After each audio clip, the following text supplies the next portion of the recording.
تعلیمی اداروں تک پہنچ چکی ہے۔ کچھ دن پہلے آپ نے سنا ہوگا لاہور میں ڈیفینس سکول میں، وہاں نشہ عام تھا، لڑکیاں نشہ کرتی تھی اور دوسری لڑکیوں کو نشے پر لگاتی تھی۔ تو ایک اچھے خاندان کی لڑکی تھی، اس نے نشے سے انکار کر دیا۔ اس نے جا کر ان کے گھر والوں کو بتایا، جو لڑکیاں اس کو نشے پر لگانا چاہتی تھیں، تو الٹا ان لڑکیوں نے اس کو تشدد کا نشانہ بنایا کہ آپ نے ہمارے گھر والوں کو کیوں بتایا؟ والدین بھی خاموش ہیں، سکول کی انتظامیہ بھی خاموش ہے، حکومت بھی خاموش ہے۔ جب تعلیمی اداروں میں یہ حال ہو تو پھر اس وبا سے کون بچ سکتا ہے؟ ہونا تو یہ چاہیے تھا کہ سکول کو فوراً بند کر دیا جاتا،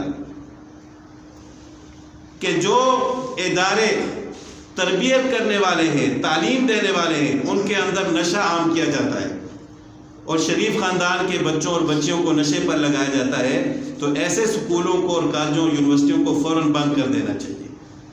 لیکن کسی نے بھی کچھ نہیں کہا۔ اب اس میں بندہ کس کو ذمہ دار ٹھہرائے؟ والدین کو یا سکول انتظامیہ کو یا حکومت کو؟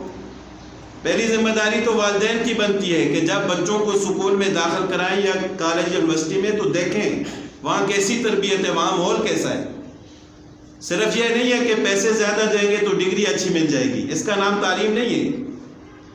اگر والدین نے ایسا ہی کرنا ہے تو سب سے پہلے ذمہ دار وہ ہیں، اور قیامت کے دن اللہ تعالیٰ ان سے پوچھے گا۔